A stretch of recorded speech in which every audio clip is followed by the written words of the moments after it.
Watch this. No way!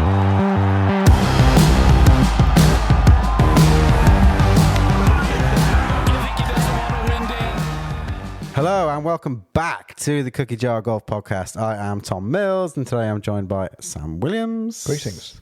And young Bruce Fitzpatrick. How are we doing, gentlemen? Howdy. Yeah, very well, thanks.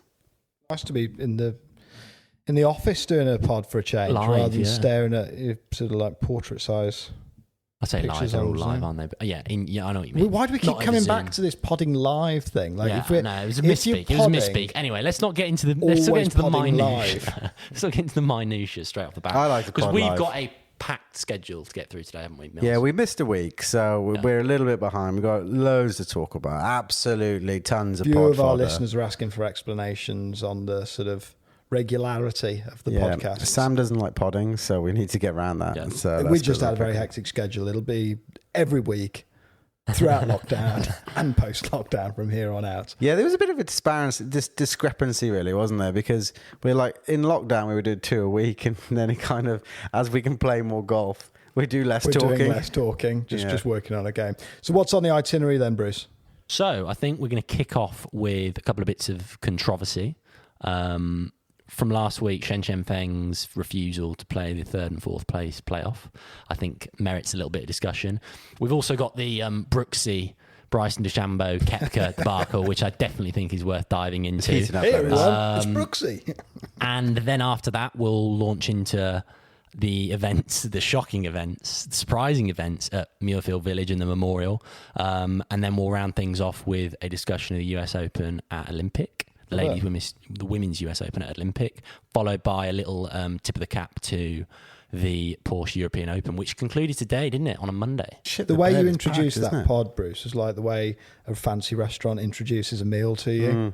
I was sort of expecting it to be served with a jus of a Porsche German Open or something like that. Very nicely done. So let's- Is that you saying you want me to try and No, it's somehow nice. pigeonhole the no, it was nicely done. It was official, all unofficial sort of nicely sponsor? presented there. I What's think. the soup of the day? Well, it was the soup du jour. Sounds brilliant. And of course, a nod to next week, 6 days' time, the inaugural. This week, actually, isn't it? Yeah, it is this week. 6 days' time. The Cookie mixer. jar mixer. That'll be plastered all over social media. Yeah, the inaugural. The story would be one of those if you don't- irritatingly long stories. That I if you're not know. really into it, you're just going to be swiping Just tune past out. it. Yeah, just But you can just swipe past. You just press. You just go Yeah. through. just get the tile, thumb, but- swipe the whole way left across And just- all of it, yeah. and just But if Pretty far you're not in the loop, the Cookie Jar Mixer, the inaugural Cookie Jar Mixer is happening at Blackwell Golf Club on Sunday, and it's the flagship event, I would say, in the Cookie Jar calendar. It's the only event in the Cookie I Jar mean, that calendar. doesn't. That's more a relative term, isn't in it? the But English it's golf calendar, I would say. Yeah, actually, it's okay. one of the flagship events. not seen it on the PGA Tour schedule or anything like that, but it's a big deal for us. So we're looking forward to it. Yeah, absolutely. Right, let's get into it, gents. Okay, so controversy straight out the gate. Shen Feng's refusal to play the third and fourth place playoff. Mills, do you want to take that one away? Because I know that is a topic that you've been particularly Dear to your heart. animated about. Well, I think it's something that needs to be talked about. I know we're a week late on it because she refused to play in it because she wanted to.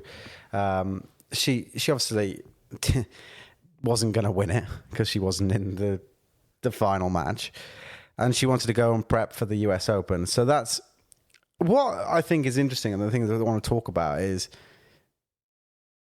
there actually a point in any third, fourth place playoff in the history of the world? Right. Sorry, I'm confused. I assumed it was a playoff for the win. No. Third, fourth place playoff. So this So is a she's match lost- they've lost play, in the match No, semis. no, play no, event. yeah, it was the match play, the match of Right. Shadow Creek. Come on. Yeah, she's lost in the semis.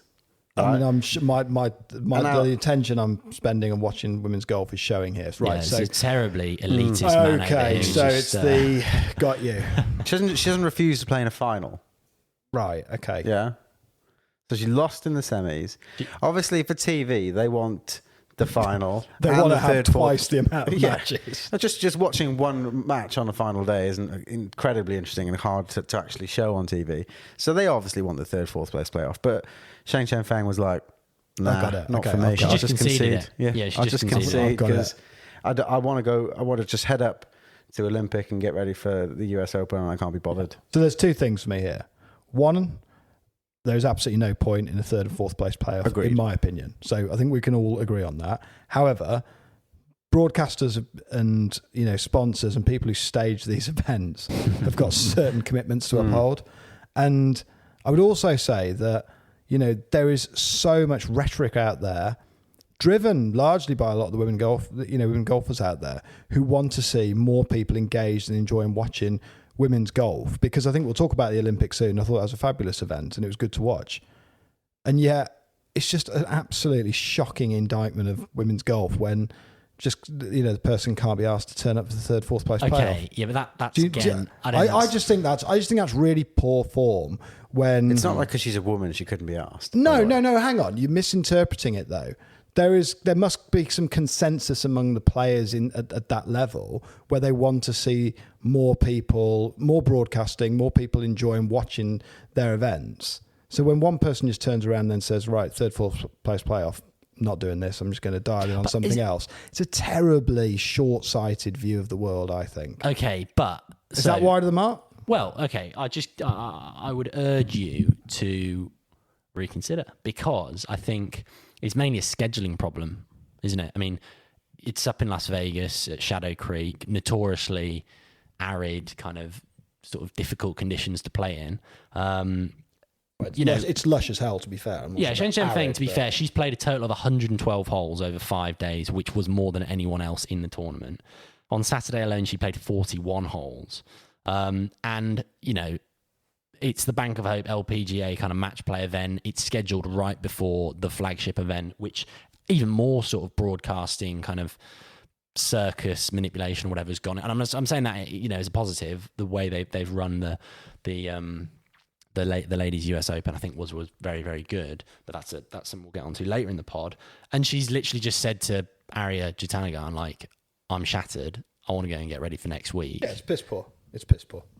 I think Bruce is going the other opposite direction. Well, with his no, argument. I think it's You're okay. saying it's a sensible move for her. Yeah, I mean, no one's disputing. If Tiger or Brooks Koepka So was I doing get it. this, hang She on, can't what would you be win. thinking if Tiger or Koepka? You'd be like, yeah, absolutely brutal, but that guy's going to go and win. No, Wouldn't I you? wouldn't. You absolutely would. You'd be like, yeah, no, this I wouldn't. bloke I'd is be like, clutch. that is terribly short-sighted and selfish. I think it's a poor move. I mean, it's just like, yes, she's played more golf. Like, you're in a match play thing. They're going into these events knowing there's the possibility that they're not going to get it done on the 15th, and they might have to play a lot of golf. That's the nature of knockout tournaments. I mean, we've got Mr. President's putter sat with us here. He plays 500 holes in a week. They don't play consolation matches in the putter. No, well, I mean, it is Mickey Mouse, because they probably haven't got sponsors and broadcasters to appease. But it is. I just think it's shocking. I think it's pretty poor form. We don't need to spend a whole pod talking about something. I know, but if you look at it this way, out of date. I mean, this week there was a choice in Britain of two stellar golf tournaments. There was Memorial, and there was the US Women's Open.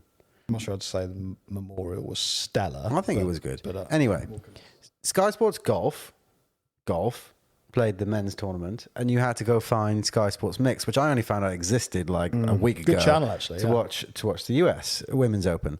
So look at it this way: what incentive does Sky have to put the Women's Open on their main golf channel when people like Shen Feng can't bother to turn up to matches and complete the commitment for the broadcaster? Steering down this debate too much. Well, no, I think it's interesting actually, because without opening up Pandora's box, I think Sky has probably. I think it's fair. It's a fair characterization to say they've liked to do a fair bit of virtue signaling over the last 12 months or so in terms of the banners and other things they want to kind of attach to their broadcast, which is fair enough. That's their discretion. What do you mean? Well, there's a lot of stuff they've put up around. Black Lives Matter, the Kick It Out initiative in football. They've certainly asked. Sorry. They've also saying asked. they're virtue signaling because they're playing the women's Well, events. but I think some of that has actually, like I do like the Sky coverage, but I think some of that has just been kind of expedient rather than serious, detailed debate. They kind of, there was a pretty galling moment a couple of weeks ago when they just sort of asked Henny's all about. Or sorry, I shouldn't say that because her new name is Henny Cognac. Is that? I think since she's gone married. New so name anyway, is. they've asked Henny about her perspective on diversity in golf. Sort of, it was kind of an off the cuff, really remark. It seemed to come at the end of an interview rather than where they were talking about something else, rather than a dedicated discussion of that. And I just think if they genuinely are kind of committed to this progressive agenda in golf, they should be doing more to show the US Women's Open. I would have thought it was on the main do you know golf what I mean? channel. Yeah, you would think that's to be the case. So I don't think it's fair to say, well, Sky are kind of within their rights to hold back on the broadcast because Shen Feng's just put two fingers up to the sponsors. I think like it just sort of shows that in Sky's case, they're not being particularly consistent in terms of how they're going about how they're going about kind of portraying golf and the inclusivity. the They put the inclusivity Walker around Cup golf. on mix, didn't they? They put the Walker Cup on the mix channel. Yeah, but that, I mean, That's an amateur event. That's an though, isn't it? amateur event. It's Whereas not you've like, got the Memorial Tournament versus Yeah, I get it. a major in the women's game, and that is on mix. I just think that doesn't really stack up, to use your words, Sam, Stack up. with some Like of the other Phil things that they've been Mickelson's pushing in the past about how Sky is seemingly championing. Well, we more seem to have inclusivity in gone golf. down a vortex here of Yes. broadcasters, but I Yes. stand by it. If you are in the event and there's 4 people remaining and there's a playoff for it, I think I would stand by it. Be abhorred if the person in the 3rd, 4th place playoff at Texas ducked out of that. You'd be like, that's poor form. Speaking of Memorial, I Yes. mean, let's start with the obvious. What? Rahm gate. Yeah. Yeah, okay. I mean, I Because am. we actually haven't talked about this before, even just amongst ourselves. No, This I am shocked and abhorred. Really? Yeah, I just think so. If you do even a small amount of reading, you will see that John Rahm was contacted on the Monday by contact tracers to say that someone that you have been in close contact with has been tested positive for COVID. It is in the PGA's protocol that they are allowed to make a decision on whether they continue to play or not. First of all, that's ridiculous. I mean, how could they choose whether they're allowed to continue to play, even though they say it's with restrictions? So the restrictions are, the things they can do indoors and things You like have that. to submit to contact tracing as well, don't and, you? So- and all those things. So he tests negative on Monday, Tuesday, Wednesday, Thursday, Friday. So he's tested negative. And he obviously tested positive on the Saturday. Now, when they got this information, I don't know, but they decided to tell him off the green after he's finished his round at 18. Now, imagine walking down 18. That's the first time that they found out that information, which I don't believe is true, but imagine that that is the case. They have then let John Rahm shake hands with Scheffler, fist bump Morikawa, shake hands with Scheffler and Morikawa's caddies, do all these things, and then they've told him you've got COVID. So he is potentially given COVID to Morikawa and Scheffler and their caddies, and it's only going to affect them going down towards the US Open, because it's not going to affect John Rahm for the US Open. He comes out before it. He comes out on the Tuesday before the US Open. Yeah, It's just shocking. It's like how they reacted to it is ridiculous. Okay, so I think I can maybe shed a little bit of light on the timeline of things, because what you said was correct in that he tested positive. So he had, 4 or 5 tests, came back negative. Then tested positive on the Saturday morning. Now, that might have been on the conclusion of his 3rd round, or maybe just before he went out to conclude his 3rd round. He tested positive. They then sent that sample back to the lab again for another test, which I'm not sure if that's even the right protocol, but they then said, right, well, he's had 5 negative tests or 4 negative tests and 1 positive. Let's just double check that he is actually positive.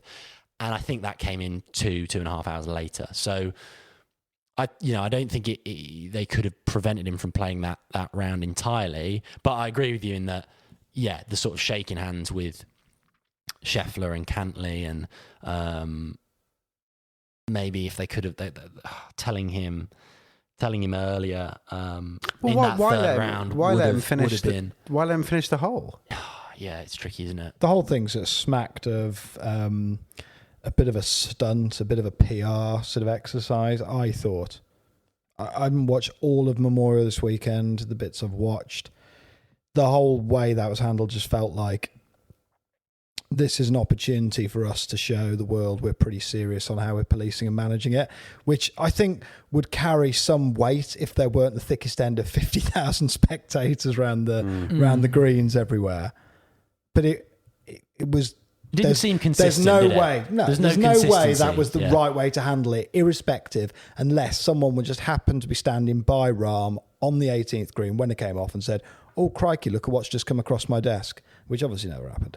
So, it was just a very bizarre way of handling it. The whole kind of, so he sort of falls to the floor in tears and, off on the buggy, and it was just very bizarre. I thought extremely odd watching, and. Yeah, I mean, it was poorly What did you handled. make of the calls for him to play a one ball on the Sunday? So I was checked out a few different tweets, and Jimmy Walker was giving it like, "Let the boys play," and I can't believe they just won't let him finish on it as a one ball. Here's a question: what is one of the sort of primary things you get if you win at Jack's place? What happens as soon as you win? You shake Jack's hand. You go off and you shake Jack's hand. Which is bizarre because, by the way, they keep building that up and going, and now they're going to get to shake the great man, Mr. Nicklaus's hand. So all of a sudden becomes Mr. Nicklaus for that weekend. And it's like these boys all play at the Bears Club and see him. Like, we've podded with Eric Van Rooyen, who's like, yeah, I see Jack down there all the time. Really cool guy. He's always interested, know how we're getting on. And all of a sudden it's like this, crikey, they're going to meet Mr. Nicholas, who's there with his wife, Barbara. It's Hyperbole, like, isn't it? oh, God, get off. John Rahm, let him play as a one ball. Oh God, yeah, he's romped it. He's romped it by 10 shots. Now go shake Jack's hand. Here we go. Hollow victory for Patrick Cantlay, isn't it? I think. Well, he's finished 13 under, hasn't he? And Rahm got to 18 after 3 rounds, and you just like was Rahm going to just shit the bed on Sunday? I don't think so. Not to that extent. It really does. And to be fair, I weird. thought he handled it really well when he won, and kind of interviewed after. He was, he kind of sort of said, look, I don't think this probably wouldn't have got it done if it wasn't. I don't mind. I don't mind accepting the $2.4 million check, but probably shouldn't Absolutely. be me. But and why would he? He's not going to give that away. But yeah, I mean, agreed. The whole thing was an extremely bizarre spectacle. I thought it was a whole load of stuff, though. I mean, moving us on ever so slightly. I mean, could we talk about? Sorry, we haven't covered the Brooksy. Well, I'm just going to bring us into Brooksy. Hang on, we can't even move on. We can't move on from the final round. Right, I set the bloody itinerary at the start of this I podcast. I read out an absolute world-class 5-star menu. It's Brooksy. So we've got to get into the Brooksy stuff. I didn't follow. Just before we get there. Right, what do we want to talk about before we get to Brooksy? In that final round, there was 2 of the leaders. One of them had a shank, a straight up hosel rocket into the trees that went 45 degrees right. Right. That was Scheffler. When was the last time you saw that in a professional thing? And They do shank Morikawa 'em. had a full on whiff. Who? Morikawa. Yeah, I didn't find either that interesting because they hit bad shots all the time. Like, yeah, Wow. I know thought that sounds was like interesting. maybe just a bit dismissive, but they do hit shit shots quite often. I mean, Shanks and I whiffs. actually think something that sort of sticks in my mind for one reason or another more than either of those 2 shots was DJ topping a 4-iron off a fairway in Saudi earlier in the year. But they I know they're the best players in the world, but they still hit crap shots. I didn't see the shanks or the whiffs, to be honest with you. The rough on that, but rough, I wasn't on the point yeah. about the rough though. It did look seriously It was deep, juicy, didn't wasn't it? Juicy. Contrast settings were very high on those cameras. Yeah. I mean, Come on then, Brooksy. We were jumping in around it, but it was only because we were on the controversy. But the Brooks stuff, bizarre. I watched the thing that he put up because I quite like Brooks anyway. I thought he was just talking about beer. I didn't follow this kind of anti-Bryson rhetoric. Was it like an undertone in there? Did it go over my head because I just wasn't paying enough attention or I haven't got the IQ for it or something? So I think I'm correct in saying that there were quite a few fans at the Memorial who were just saying, "Come on, Brooksy," whenever DeChambeau hit a shot, and I think especially when he was hitting, a poor shot, they just said, "Hey, Brooksy," and he started pointing out these people, just saying they're putting him off and asking for them to be evicted from the tournament, which I think is pretty. I mean, he's just being overly sensitive, isn't it? Really. Bit of the shooting and Gavins. Either way, he's asked for these people to be evicted, and Koepka's then taken to Instagram and just said, "Yeah, all those people who are evicted for shouting Brooksy, like I'll send you a crate of beer." I mean, Eamon Lynch. I'd urge everyone to go and read Eamon Lynch's article because it is, it's quite interesting. I do feel like Eamon Lynch sometimes just gets a thesaurus out and decides to use like overly complicated words for the sake of it. A man after your own heart. but no, I never do something like that. Why use a word when you could just explain it a lot more simply? And yeah, anyway, it's a decent article nonetheless. And he basically says that, you know, Koepka sees social media as the fifth major and is as good at, I mean, it is a good article. You know, he's as good at social media as he is at winning, you know, the hardest tour events in the world. And DeChambeau's just, you know, that kind of like awkward kid who just doesn't really know what to like, sort of how to handle the fans and how to make himself endearing. But he does say, you know, like, I think Koepka's taken this too far. Like, he's basically encouraging. I think the line he uses is that he's like, there's a cancer in sport that spectators think that they're actually actors at these events and they need to do something to participate themselves rather than just observing the action, which I think's a bit of an overstatement. But it is interesting, like, whether, you know, I think it's obvious that Koepka's pulled that stunt with the sort of player impact program in mind. The idea you just give out a load of beers to people for heckling DeChambeau is just... I don't know at if what you point does it noticed- become bullying? Because it like... I don't know about bullying. I mean, it seems fairly humorous to me. Yeah, but I'm sure the bullies think it's funny when they're bullying the weaker kids, dodgeball style. But it's like... I don't know, like, are we going to encourage, like, just not sporting, slagging off Bryson No, DeChambeau I don't think because we he's got are. a beef with Brooks Koepka? What I don't get, I don't know if any of you guys have noticed, I've watched a few events now where Brooks's fans that he seems to have his kind of audience that he's curated over time seems to be a little bit more redneck perhaps than some of the other players. I don't know if you've noticed that, but I certainly noticed it at Kiawah Island. You could hear a lot of the kind of, come on, Brooksy, you know, there's a lot Pretty of loud, kind of, loud yeah, mouth really kind of, loud kind of chanting. They don't, like, people like Phil didn't seem to have that same... I think Phil I has don't all understand. of them, to be fair. Do you think? I think Phil just attracts everyone. I Whereas get the I know what sense you that mean, he's though. got some real loudmouths in the crowd Yeah, wherever I'd he agree. goes, Brooks. I don't notice it so much with some of the other, particularly the American players. I don't fully understand the social context out Phil's there. social media at the moment, by the way, It's is world class. absolutely It's fire. absolutely Yeah. world It's class. When he took the absolutely fire. Wanamaker out in the Yeah. buggy the other day. He must have been doing about 55 miles an hour in that I mean, buggy as I well. would give him all of the player impact program just for some of those reels that he's been putting up right Just to now. let you know, in case you forgot, I won the PGA. I don't know, but I do have a feeling that that he's kind of picked up a certain cross section of golf fans. Yeah, Brooks. I'd agree with that. I think it probably derives a bit from this sort of persona he's kind of, yeah, as you say, Sam, curated, where he's like the sort of reluctant world-class golfer, which is just an absolutely insane sort of idea when you think about it. He's like, oh, yeah, I don't really like this sport and I wish I could have played baseball. A lot of which I think is just, you know, bullshit, really, at the end of the day. But he probably is attractive to a lot of sports fans who aren't maybe the kind of traditional golf enthusiasts and, you know, appreciate the kind of traditional ethos around the game about being respectful and it being a sort of gentleman's sport. He just flies in the face of that. And I think you're right, Sam, like a lot of the fans who support him are probably from a slightly different background to what you'd maybe expect. He seems to have, there's also that, is it Dave Portnoy, the Barstool guy? Yeah, I think exactly. Yeah, so yeah. he set Barstool Sports up and like he's taking on these like money matches with him where he's going to play left-handed against him for like $1 million and It's stuff like like frat that. mentality, isn't it? It's absolutely... But it is also quite cool and entertaining. But anyway, so that's Muirfield. And in I terms of was the half event expecting itself, to turn it on and because we haven't see. actually talked about any golf. All we've talked about is scandal. No, I here. know, but I Just was on- expecting to turn on Muirfield and see, you know, a fantastic lunch and fescue. I was going to Muirfield say, Golf yeah. Club, Do you think from what you saw on the weekend, Mills, that Muirfield's deserving of its place on the Open Championship rota? Do you think it's... I mean, when I saw it was on the Open rota, I was, you know, it was a bit greener than I'm used to seeing at the Open and a bit more water. And in America as well. What is going on? I know. I also didn't think links had a huge amount of water, you know, ponds and stuff like that. But, you know, the RNA and their wisdom, they put it where it should be. So It just looks like a brutally tough tournament course, doesn't it? It looks- really does.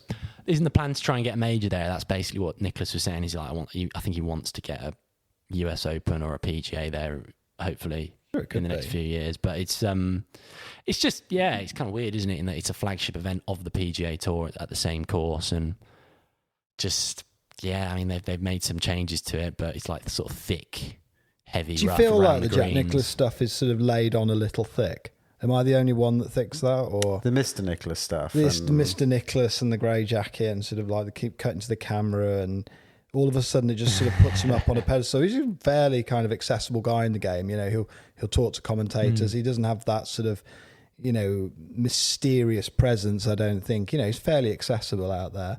And then all of a sudden you get to this week and it's like, I mean, obviously the guy's a god in terms of what he's achieved in the game. But it's like that week he just sort of, they just talk about him in a different way altogether. Yeah. Well, every now and again they kick into Mr. mode, don't they? Around the Masters as well. I push back and say, look, it is nice that you have these select weeks, these select moments each year where you remember sort of great figures in the game. I think it's very easy for us just to kind of like go along with the next fad on Instagram or whatever. And I think having a little moment of respect, as long as it's tastefully done, I think that's the key. Yeah, Mr. Kepka. Yeah. You know. Mr. Fitzpatrick. Yeah. Mr. Kepka. I can't quite see that one coming off. Tough to imagine, really, isn't it? Anyway, So, Olympic. yes, the women's US Open. That course looked mint. Yeah, I'd like to go and play there, good. actually. I think That has got a reputation for being about as brutal as you can get a golf course. mate, that 18th hole, I've actually never seen anything like it. That green looked 6 paces wide. Yeah. Silly, wasn't Just it? looking at it from sort of a down the line view, and you're like, where on earth do you hit your ball here? They had some, I forget the hole now, but the fairway was probably about 20 yards wide. And like, yeah, it's a tight fairway, but the pickle here is that it's on about a 45-degree bank. So basically, you've got like 6 yards on the right hand side of the fairway to aim at, and otherwise it just completely runs off down the left. It's like savage. Absolutely savage. Looked a quality golf course, though. So, Lexi Thompson's short game.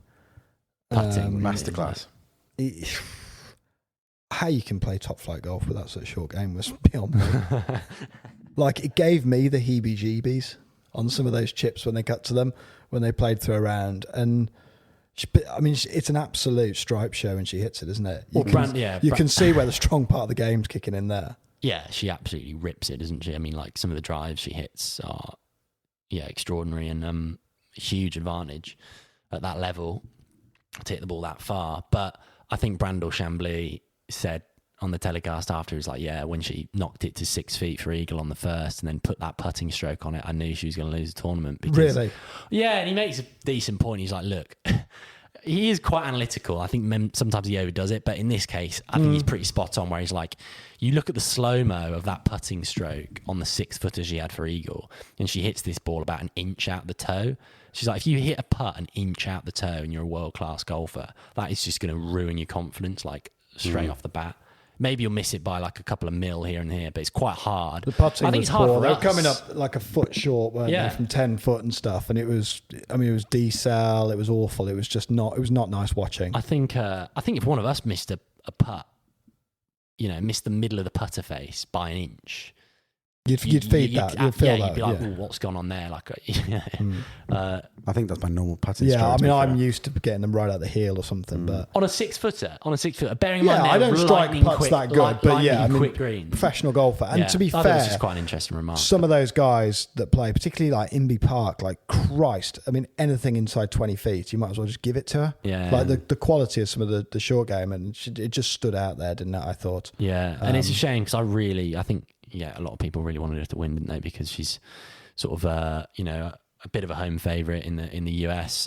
Hits the ball a long way, like really good ball striker, which obviously makes him endearing as well. And then just to see that, would you call it sort of bleeding out? Really, Sam? Is that the expression you give it? Because it was there was one double. A slow bleed for me, like a sort of a shot wound to the stomach. That would just be miss a few greens, but it just becomes a little bit sort of. Unsightly, cheap bogeys, sort of on a bit of a bogey train.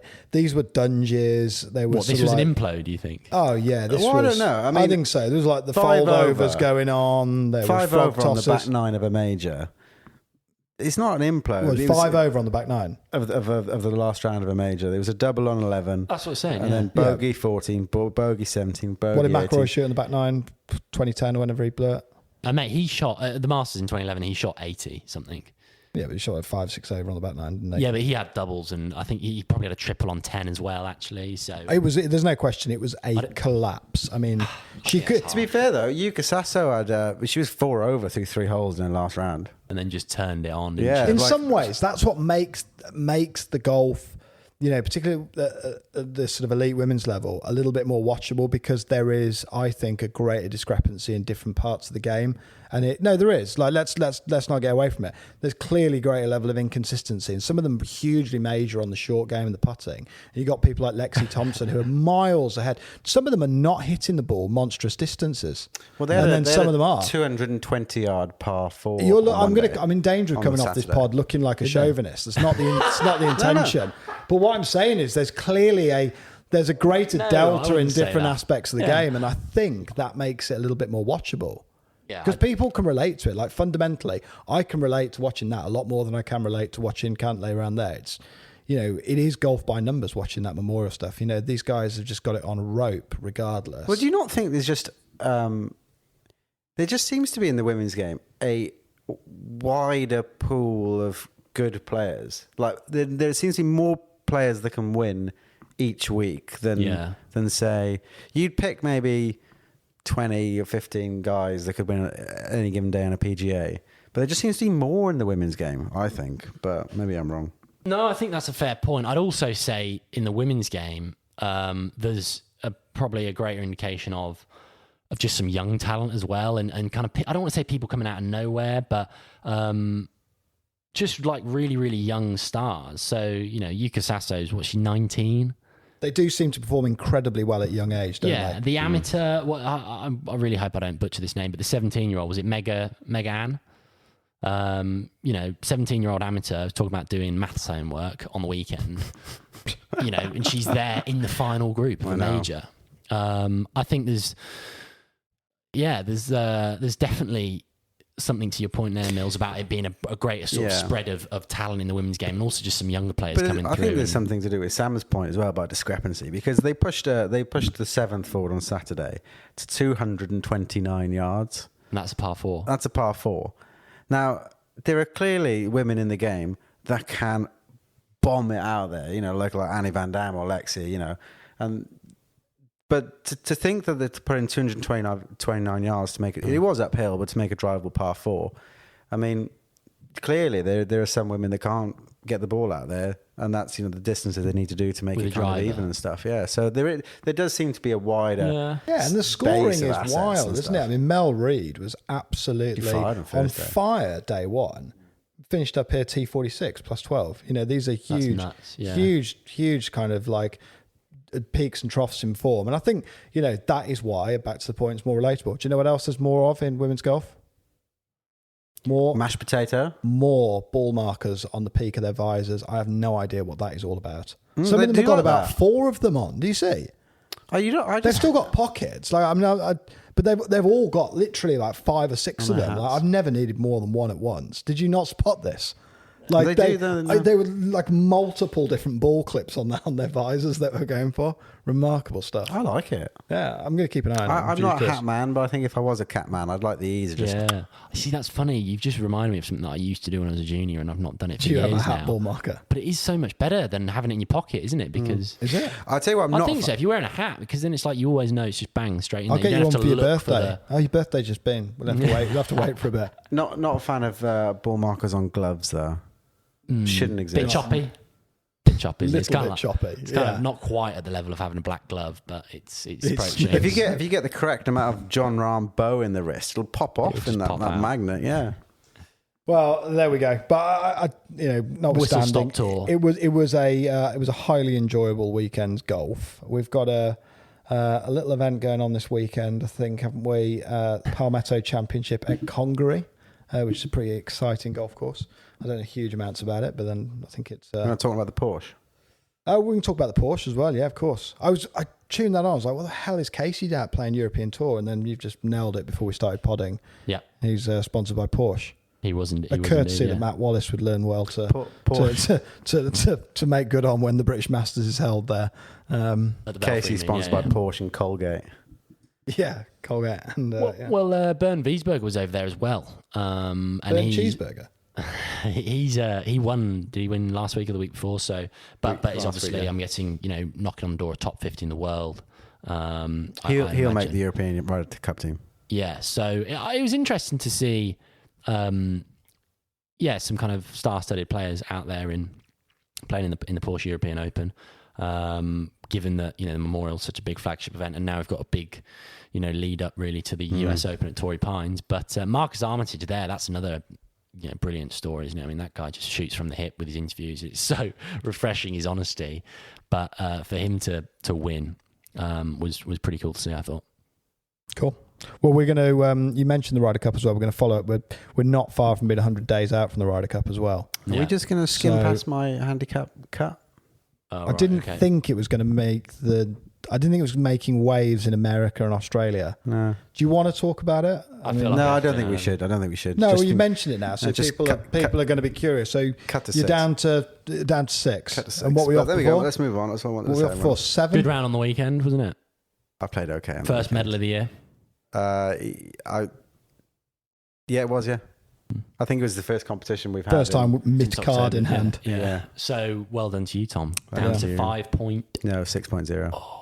Okay. Yeah. Well, there's a lot of moving parts now, aren't there, with the world handicap system? You got your world handicap, and then your course handicap, and then your. Apparently, you get 90% of your allowance. 9%. it's all very confusing. 95%. Amazing. We were sat around the bar the other night after we played the medal, and I was just trying to work out. I was talking to people about it, and they were talking about handicaps, and I was like, I don't know what you're talking about. Yeah. I thought this was 8 from 20, and I got a WHS, and then I got a kind of a course adjustment. You're talking about things here I've got no understanding of. Like, it's so far. Yeah, well, Sam Clapham, former guest of the podcast, messaged me and said, well, this is my handicap. What am I playing off next week when I come and visit? And I was like, hand me the abacus. Like, what do I do? Yeah. I don't, how do you calculate it? It's so difficult. But I think you just plug it into apps, don't you? Let the computers do it. But let them take all care we of it. got to do is put a smooth swing on it, find fairways, find You've greens. only got to your worry about hips the and your inputs. Score will worry about itself. Just hit the middle of the bat, score low. Don't need to worry about the handicap stuff. Good. I think that's it for this week. We're going to follow up on the Ryder Cup. We've obviously got the mixer this weekend, which is going to be sick. We're going to be dropping YouTube films very soon. Old Tom Morris 16th series of June kicks off. The That Old is Tom going to Trails. be. That is absolutely mint. Some of the stuff, you've obviously shown us some of the footage, Mills, and it's looking beautiful. So looking forward to releasing that. Stay tuned. And Blackwell Golf Club Championships on Saturday. No doubt our listeners will be it's itching club- to hear about the results on that. Will Bruce be in the chair as the recently crowned club champion of Blackwell 2021? Who knows? But you're going to have to tune in next time to find out. When we did our first few podcasts, very long time ago now, we introduced him as the club champion. But he's no longer the club champion. No. So, well, see if you can reclaim your crown. Nothing of course, like Sam's going to try putting and it fight out for it. there into the sort of podosphere is there to just put a bit of pressure on yourself. Doesn't put any pressure on me, mate. I'm playing in it. And I've got every intention of trying to win. There's no Brilliant. pressure on me. Well, I'm There's no glad we pressure on mentioned that. Excellent.